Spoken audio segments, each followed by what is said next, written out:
Thiruvananthapuram medical college ആശുപത്രിയിലെ വൃക്ക മാറ്റിവെക്കൽ ശസ്ത്രക്രിയയ്ക്ക് വിധേയയായ ശ്രേയയുടെ അച്ഛൻ സജി മാതൃഭൂമി ന്യൂസിനോട് സംസാരിച്ചു. മകൾ ICUവിൽ തുടരുകയാണ്. ശസ്ത്രക്രിയയ്ക്ക് ശേഷം മകളെ കണ്ടു. ഡോക്ടർമാരുടെ നിരീക്ഷണത്തിൽ തുടരുകയാണ് ശ്രേയ. മകൾ ആരോഗ്യത്തോടെ തിരിച്ചെത്തുന്നതിന് ശേഷം ആലിന്റെ കുടുംബത്തെ പോയി കാണുമെന്നും സജി പറഞ്ഞു. തിരുവനന്തപുരം മെഡിക്കൽ കോളേജ് ആശുപത്രിയിൽ 10 വയസ്സുകാരിയുടെ വൃക്ക മാറ്റിവെക്കൽ ശസ്ത്രക്രിയ പൂർത്തിയായിട്ടുണ്ട്. 10 വയസ്സുകാരി ശ്രേയയുടെ അച്ഛൻ സജി മാതൃഭൂമി ന്യൂസിനുണ്ട്. സജിയും കുടുംബവും താമസിക്കുന്നത് നെയ്യാറ്റിൻകരയിലാണ്. നെയ്യാറ്റിൻകര ചെറിയ കൊല്ല എന്ന സ്ഥലത്താണ് സജിയും കുടുംബവും താമസിക്കുന്നത്. ശസ്ത്രക്രിയ കഴിഞ്ഞു. ഡോക്ടർമാരോട് സംസാരിച്ചോ? മകൾ സുഖമായിരിക്കുന്നോ? സുഖമായിരിക്കുന്നു. ICU വാർഡിലേക്ക് മാറ്റുകയാണ്. കൊണ്ടുപോയപ്പോൾ നമ്മൾ കണ്ടിരുന്നു, സംസാരിച്ചു. കൊച്ച് അച്ഛനും അമ്മയെന്ന് വിളിച്ചിരുന്നു. ICU വാർഡിലാക്കിയിരുന്നു. അതായത് ശസ്ത്രക്രിയ കഴിഞ്ഞതിന് ശേഷം നിങ്ങൾ കയറി കണ്ടു അല്ലേ? കയറി കണ്ടു. അതെ. എപ്പോഴാണ് ശസ്ത്രക്രിയ തുടങ്ങിയത്? ഒരു 12 മണി 1 മണി അടുപ്പിച്ചായെന്ന് തോന്നുന്നു. അതിൽ കറക്റ്റ് സമയം വലുതായിട്ട് അറിയത്തില്ല. എപ്പോ കഴിഞ്ഞു? ഒരു 7:15 ആവും തോന്നുന്നു. രാവിലെ. അതെ. ഡോക്ടർമാരെന്താ പറഞ്ഞത് നിങ്ങളോട്? ഓക്കെയാണ്, ഇതുവരെ ഓക്കെയാണ്. വേറെ കുഴപ്പമൊന്നുമില്ല. മൂത്രമെല്ലാം പോയി എന്നാണ് പറഞ്ഞത്. ഇനി അങ്ങോട്ടുള്ള ചികിത്സ നടക്കണമെന്ന് പറയുന്നു. മോളെ കണ്ടപ്പോൾ എന്ത് തോന്നി? വളരെ സന്തോഷമായി. സംസാരിച്ചതിന് വളരെ സന്തോഷമായി. നിങ്ങൾ ഇതെങ്ങനെയാണ് നിങ്ങളെ ആശുപത്രിക്കാർ നിങ്ങളെ ബന്ധപ്പെടുന്നത് എങ്ങനെയാണ്? അതൊന്ന് പറയാമോ? അത് മെഞ്ഞാന്നാണ് ഇതുപോലെ വിളിച്ചു പറഞ്ഞത്. രാത്രി ഇതുപോലെയാണ് എറണാകുളത്തെ ഒരു കൊച്ച് ദാനം ചെയ്യുമെന്ന് പറഞ്ഞ് വിളിച്ചതാണ്.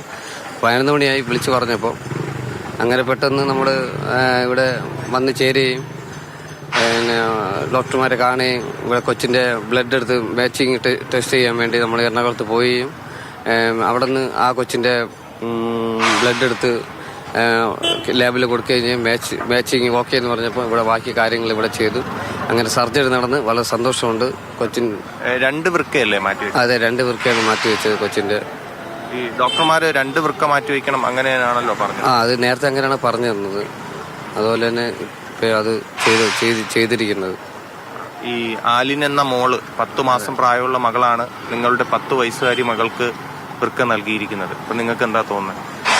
ആ കുടുംബത്തിനോട് വളരെ എന്തോ പറയണമെന്ന് എനിക്ക് തന്നെ അറിയത്തില്ല. എന്നാലും അവരെ ആ കൊച്ചിന്റെ അച്ഛനമ്മയ്ക്ക് കൊടുക്കാൻ തോന്നിയല്ലോ എന്ന് പറഞ്ഞ ഒരു ഇതുണ്ട്. എന്നാലും അവര് അത് എത്ര എന്തോ പറയണമെന്ന് അറിയില്ല. അവര് നല്ല ദുഃഖത്തിലും സങ്കടത്തിലും. അതിൽ നമ്മൾ അവരോട് പങ്കു ചേരുന്നുണ്ട്. അവര് സർജറി ഇപ്പം കഴിഞ്ഞുള്ളൂ കൊച്ചിൻ്റെ. അത് കഴിഞ്ഞിട്ട് കൊച്ചി ഇത്തിരി നല്ല രീതിയിലായിട്ട് എനിക്ക് അവരെ കാണാൻ പോകണമെന്ന് വളരെ താല്പര്യമായി ഇരിക്കുന്നു. ഞാനും ഫാമിലിയായിട്ട് കാണാൻ പോകും. പിന്നെ അവരെ അച്ഛനും അമ്മയും 6 മാസമായല്ലേ. നമ്മുടെ വളരെ ദുഃഖമുണ്ട് ആ കൊച്ചിൻ്റെ. പിന്നെ അവരുടെ ദുഃഖം നമുക്കും ദുഃഖം നല്ല രീതിയിലുണ്ട്. എന്തായാലും നമ്മുടെ മോള് ആരോഗ്യത്തോടെ തിരിച്ചു വരട്ടെ. വീട്ടിൽ ആരൊക്കെയുണ്ട്? വീട്ടിൽ ഞാനും എൻ്റെ വൈഫും മാത്രമേ ഉള്ളൂ. അച്ഛനമ്മയും ഇല്ല. പിന്നെ ഒരു മോനുണ്ട്, 3 വയസ്സായ കൊച്ച്. പിന്നെ എനിക്കൊരു ചേച്ചിയുണ്ട്. നമ്മൾ ഇത്രയേ ഉള്ളൂ. ശ്രേയ 5ാം ക്ലാസ്സിലാണോ പഠിക്കുന്നത്? അതെ, ശ്രേയ 5ാം ക്ലാസ്സിലാണ് പഠിക്കുന്നത്. ഏത് സ്കൂളിലാണ്? ഉണ്ടംകുടി സ്കൂളിലാണ്. അപ്പം നിങ്ങൾ മോൾ ആരോഗ്യത്തോടെ തിരിച്ചു വന്നതിന് ശേഷം ആലിന്റെ കുടുംബത്തെ നിങ്ങൾ കാണാൻ പോകണം. കാണണം. ഷുഗറെ കാണാൻ പോകും. ആലിൻ എന്ന ആ 10 മാസം പ്രായമുള്ള മകളെ ഓർത്ത് സജിന്റെ ഉള്ളിലും വേദനയുണ്ട്. സ്വന്തം മകൾ ആരോഗ്യത്തോടെ തിരിച്ചു വരുമ്പോൾ ആ മോളെ പോയി കാണണമെന്ന് സജിൻ പറയുന്നുണ്ട്. അപ്പോൾ ശ്രേയ പൂർണ്ണ ആരോഗ്യത്തോടെ തിരിച്ചു വരട്ടെ എന്ന് നമുക്ക് പ്രാർത്ഥിക്കാം.